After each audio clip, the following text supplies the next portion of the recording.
Welcome back to Banging the Can, the Houston sports show that does not apologize for championship rings and tings, presented by Bolen Media. I am Ross Bolen, and I strongly despise West Coast start times. The Space Cowboys dropped 2 of 3 games to the Seattle Mariners over the weekend and absolutely rocked my sleep schedule while they were doing it.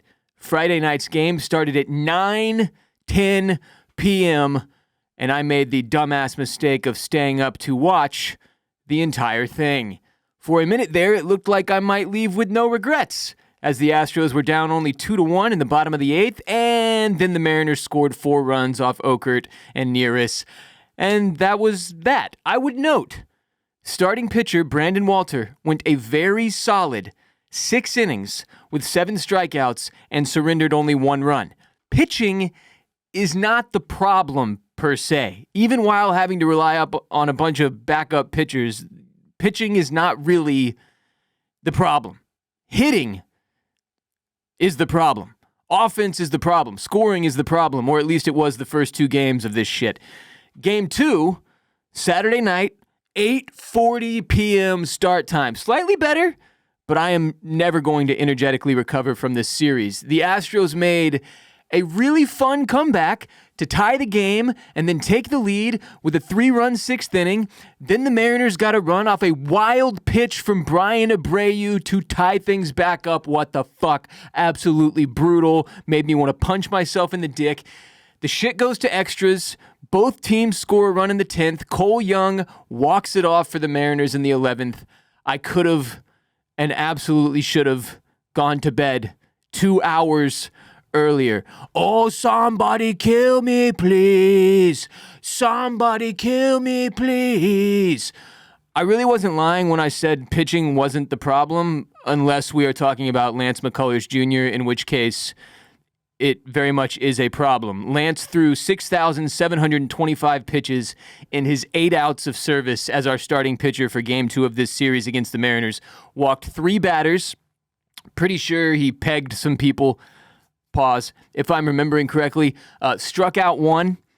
It was ugly. It was ugly. I am a big fan of Lance. I'm really rooting for him to find his footing again, especially because if he can produce even 3 or 4 innings of consistent stuff a game, that would be so huge for this team. So huge. But as of right now, woof. When we start getting some of these dudes like Arrighetti, Javier Garcia, JP France back, the Astros are going to have a weird decision to make about Lance McCullers Jr. We ended up using 8 different pitchers in Game 2 because this current iteration of LMJ simply can't eat innings. He has to throw like 40 pitches an inning. It's unwatchable. Okert was good for 4 outs. Gusto got an inning. Sousa 1 inning. King 1 inning. Abreu 1 inning. Hader got his 6 outs. Orris got 1 out. It was fucking ridiculous. Ridiculous. Well managed, to be sure, but still, obviously not ideal. Also, Isaac Paredes pulled up running to first with a potentially serious hamstring injury. We'll find out more about that this week. He's on the 10-day IL for now.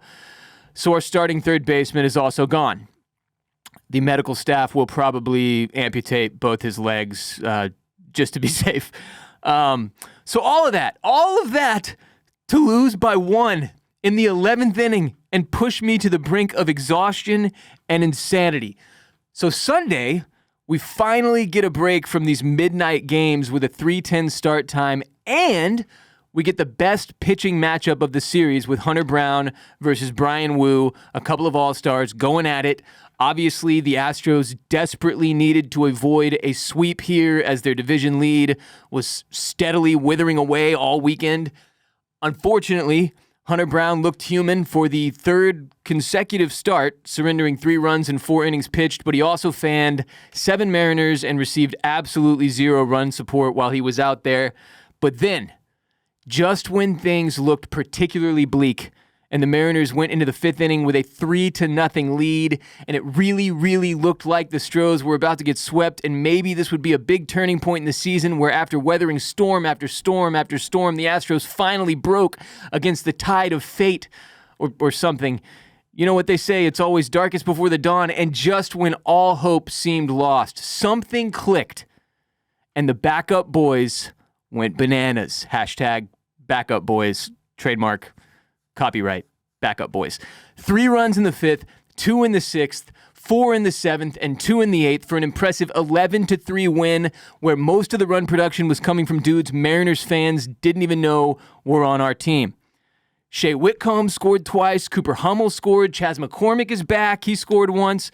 Taylor Trammell scored twice. Christian Walker, Altuve twice. It was beautiful. Beautiful. Taylor Trammell had 3 RBIs and a solo ding-dong. Taylor Trammell was player of the game with 3 hits, 2 runs, 1 ding-dong, and 3 ribbies. The great Victor Caratini also had 3 RBIs and continues to be incredibly clutch and consistent for this ball club. I pray for his health every single night. 11 unanswered runs for the Astros to make it an 11-3 win and avoid the sweep. Joe Espada, once again, worked the bullpen masterfully. Not enough can be said about Joe Espada at this point. Again, I want to reiterate, many of us, myself included, had doubts about Espada's ability to helm the ship last season, particularly the first few months of the season where we had the worst start since like 1946 when we were the Colt 45s or whatever. There were a lot of doubts around Espada, a lot of pressure on Espada. Coming in, following up on the managers that he followed up on, the likes of Dusty Baker, etc. So much pressure on this dude. And honestly, nothing has gone right the whole time he's been at the helm. Nothing. Last year was injury hell as well. It wasn't nearly as bad as it is now. But yeah, last year also sucked from an injury standpoint. Okay? Hence all of the fucking shit talking and hate going the medical staff's way, because it seems like it's like this can't just be bad luck. Like something is being managed incorrectly from a medical standpoint, but that's not necessarily on Espada. It's not his job to hire the medical staff or manage them necessarily. And he has done such a fantastic job with the fucking crumbs of a professional baseball team that he has been left with. He's doing so great. You have to love the morale that he is able to maintain, even when like guy after guy after guy goes down. Like, it's insane. When Paredes went down, my spirit broke. Like, I don't know how you motivate yourself to go out there and keep winning. Maybe I'm just not as much of a winner as some of the guys in our clubhouse. But like, my God, Joe Espada, many, many claps for him, because the guy's doing it. He's awesome. He deserves a ton of credit for the fact that this team is where they are at, despite everything that they have gone through and all that has gone wrong. God, did we need that win in Game 3. And we got it. And there is no one who was watching this thing that didn't think it was over come the 3rd or 4th inning or whatever. Like, it felt like the sweep was imminent, which would have put us at what, like 3-2 games up in the division. It was looking really, really dire. And they pulled it out. Went nuts. 11 unanswered runs for an 11-3 win. Look, this team is getting the fucking shit kicked out of them by injuries. And I mean, just when you think, oh, it surely can't get any worse, it does. And you're like, oh, well, now surely it can't get any worse. And then it gets worse. And then we're like, okay, but seriously, this time it literally can't get any worse. And it literally finds a way to somehow get fucking worse. It's insane. But somehow, this team stays positive, keeps having fun playing together, even though through what has been the toughest stretch of the season. They're scrappy. They're mostly minor leaguers and misfits and rejects, and they don't give a fuck. They just keep on trucking. It's incredibly admirable. And that's why I think you have to give the Astros a lot of credit at this point. Joe Espada, Dana Brown as well. The dudes on the active roster, whoever they may be, week to week, this team has had every excuse in the world to lay down and die. But they haven't done that. They don't look beaten down in the dugout, even after the stretch that they've been in where it's rough out there. They have not quit. They have decided that no matter who is on the field that day, they're going to give it a shot and see where the chips fall. And it's incredible. It's incredible. It's inspiring, extremely inspiring. And it's going to make them even more dangerous if they can get healthy in the next couple months leading up to the postseason. considering all the experience that now a bunch of these minor league guys have gotten through the first 99 games, wherever we're at, 100 games of the season at this point. If we can get healthy, we're going to be maybe the most dangerous iteration of this team we've seen in 5 years, or at least since 2022, 3 years. So after the 3-game series against the Mariners, the Astros are at 57 wins, 42 losses. What is that, 99 games? Yeah. 15 games over 500. Still hold a 4-game lead over Seattle in the AL West divisional race and have 10 very winnable games left in the month of July, despite having lost 7 of their last 10. So yeah, things have been tough. Things have been rough. This has been shit. But the schedule down the stretch here in July, 10 straight winnable games. Okay? Diamondbacks, Athletics. I forget who the third team is, but they're all winnable. I'm pulling up the schedule. Bear with me so I can look, because we can make up some of the ground we just lost in this last couple weeks of July. All right, so Arizona, then the Athletics, then the Nationals. 10 games left in the month of July. So hopefully we can win the bulk majority of these things. Now, hard not to expect that we will continue to have to scrap it out. But at least we're not going into some gauntlet against all, division-leading teams where, oddly enough, like a month ago, we did great in that position. So it also helps that the Dodgers have lost 10 of their last 12 games. Just makes me feel a little bit better about things. There's some comfort in that. Admit it. That makes you feel good when you see the Dodgers losing. So yeah, now to get a little bit negative, let's go through our weekly injury report from hell and add Isaac Paredes to the mix. There are now 16 Astros on the injured list. 16, including Yordan Alvarez, Jeremy Pena, Isaac Paredes, Jake Myers, Christian Javier, Luis Garcia, Spencer Arrighetti, JP France, Brendan Rodgers, whose face is broken, Zach DeZenzo. That's as far as I can get without depression setting in. But like a whole bunch of really important names on the IL. And the good news is that some of these dudes, really important arms like Christian Javier and Luis Garcia and Spencer Arrighetti, should be returning in the coming weeks. Garcia had a rehab start over the weekend, threw 2 scoreless innings with 2 strikeouts, 23 pitches. 17 of those 23 pitches were strikes. Totally new arm mechanics for Garcia that are weirding all of us who have seen them out. Almost like he's emulating a mix between like Framber Valdez and a shot put champion. But hey, whatever works and keeps him healthy. Arrighetti threw 3 scoreless innings in a rehab start on Saturday, giving up 1 hit and no walks while striking out 4. Christian Javier is continuing his rehab assignment in Corpus. JP France threw live batting practice last week.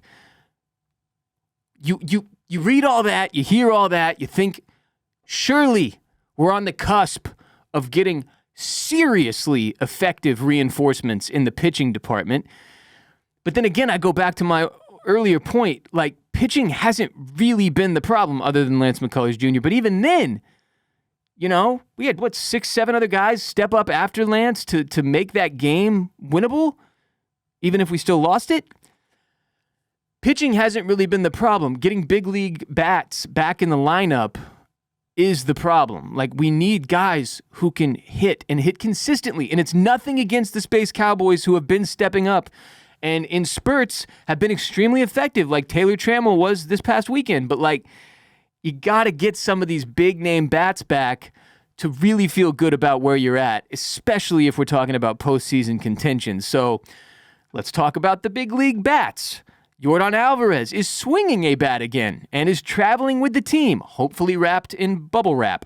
Jeremy Pena is allegedly on the mend, should be back soon. I don't really know. It seems like he's doing baseball activities and they're trying to keep it hush-hush in terms of like expectations, because they don't want people like me and a lot of you to freak out even harder when they tell us like, oh yeah, Pena back in 3 days, and then he's not back, and then we all lose our shit. So a lot of Astros fans are rightfully freaking the hell out. And I get it. A lot of y'all are demanding the Astros make all these trades become sellers at the deadline, go completely nuts before the trade deadline, which is 10 days away, July 31st. And look, it's completely justified for you to feel that way. This season has been a nightmare, and we're all sick of watching the Space Cowboys. No offense at this point, no disrespect, but a lot of those guys have stepped up, but we're sick of this shit. I get it. And sure, there are only 10 days left until the deadline, and it's terrifying knowing it's feeling unlikely you'll have a good feel for where some of these guys, some of these really important pieces like Jordan and Pena and half of our starting pitchers will be at before that 10 days is up. But personally, I think you got to roll the dice here. You got to roll the dice. You got to let the chips fall where they will. Do not panic sell. You have to leave it to fate here, in my opinion. I'm reading all these think pieces the Astros have to do stuff in the next 10 days or their season is over. Dude, if you've not been watching this season, we've been fucked the entire time, and we're still 15 games over 500 and hold a 4-game division lead even after a stretch from hell where we've lost 7 in 10 games. So don't freak out. Sit tight. Pray to God, light some candles, take a bath, try to relax.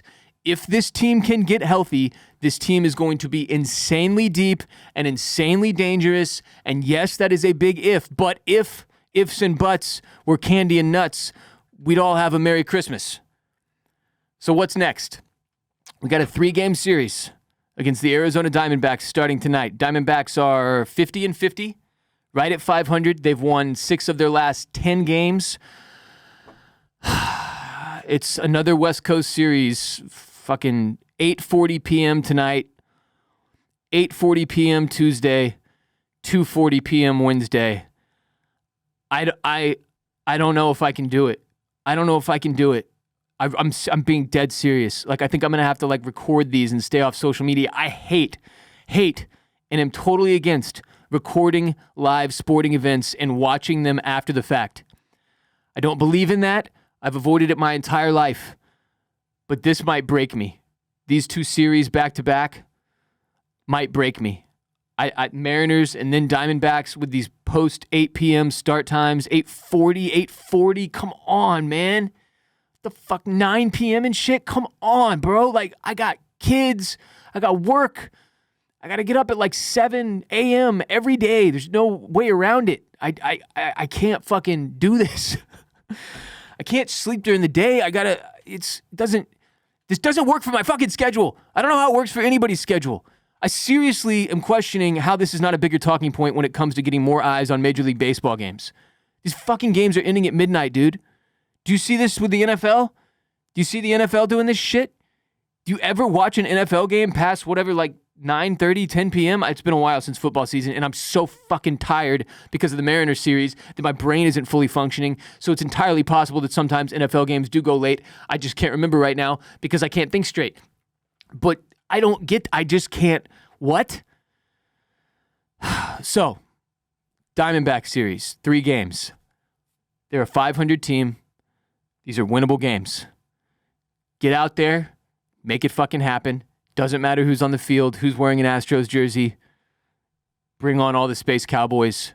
You got to get at least 2 wins here. You got to win this series. You can't drop another series in a row. We had won 11 series straight. Now suddenly we can't win one to save our lives. Got to get one against these Diamondbacks. No real excuses. Got to make it happen. And then, like I said, the rest of the month, more games you got to win. You got to beat the Athletics. Thankfully, those are relatively normal start times, 7:10, 7:10, 6:10, 1:10. And then the Nationals, 7:10, 7:10, 1:10. But you got to be careful here. This is a very, very stressful and important stretch here. It goes without saying. But considering the way things have gone since the return from the All-Star break and even before it, you cannot yield any more of your divisional lead to the Mariners. You do not want to give those fuckers the opportunity to catch up all of the way. And then you put yourself behind the 8 ball, and then suddenly the pressure starts mounting, and it doesn't just feel like fun and games with a bunch of scrappy minor leaguers who are trying to make a name for themselves anymore. Then shit could really hit the fan.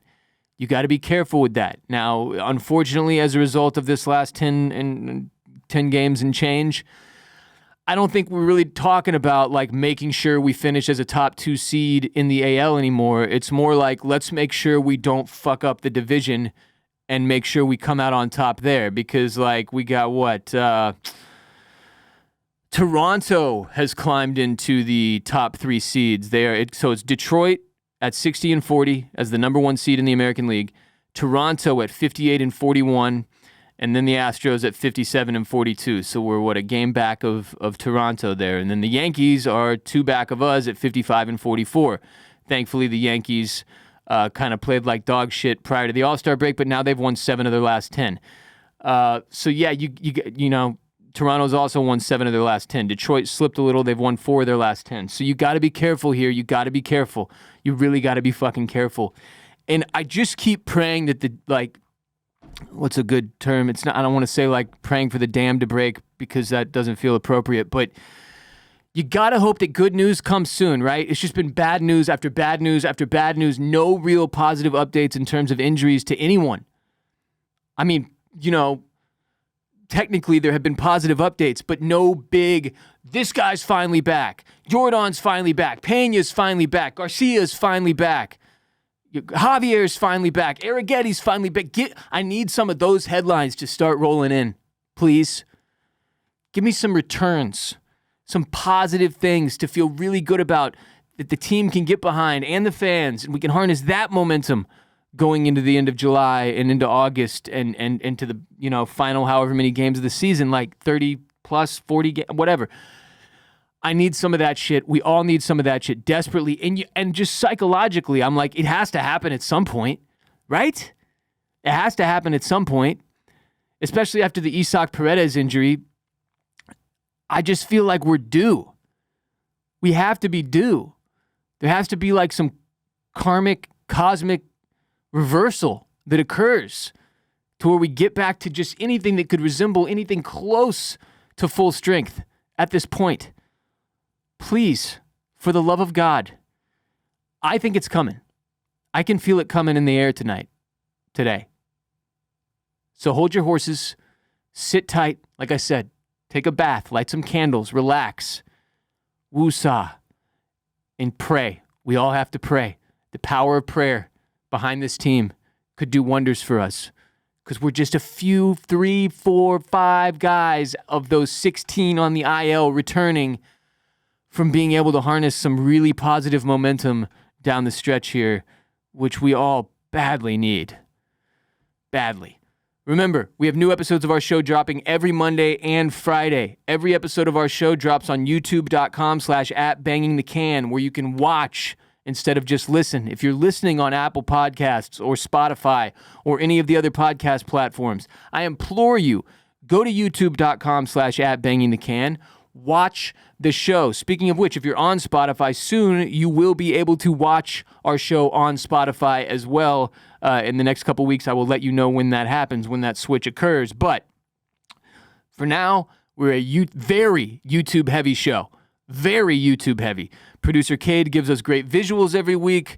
You got a little sidebar with the topics of the day you can follow. You get great graphics and photos of the different players and shit. youtube.com/@bangingthecan, where if you are watching right now, I would very much appreciate you hitting the subscribe button, hitting the like button, leaving a comment. If you're listening on Apple Podcasts or Spotify and you refuse to change, it's fine. I get it. I'm usually, when I listen to podcasts, I take them in audio form as well. But the least you can do is rate and review. If you're on Apple Podcasts, give us 5 stars, write a short review. If you're on Spotify, give us 5 stars. That helps a lot. Helps a lot. Follow us on social media @BangingTheCan on TikTok, on Twitter, on Instagram, on Threads, @BangingTheCan on all the social platforms where you can catch clips of our show, which will give you somewhat of an idea of what you're missing on YouTube if you are a listener, not a viewer. On that note, please share the most unapologetic Houston sports show in existence with your friends and family. I'm Ross Bolen. You can follow me on Twitter and Instagram @WRBolen. I'll be back Friday to discuss what will hopefully be a more productive series against the Diamondbacks than we had against the Mariners. Until next time, keep your heads up, chin up, shoulders back, H-Town, stay down.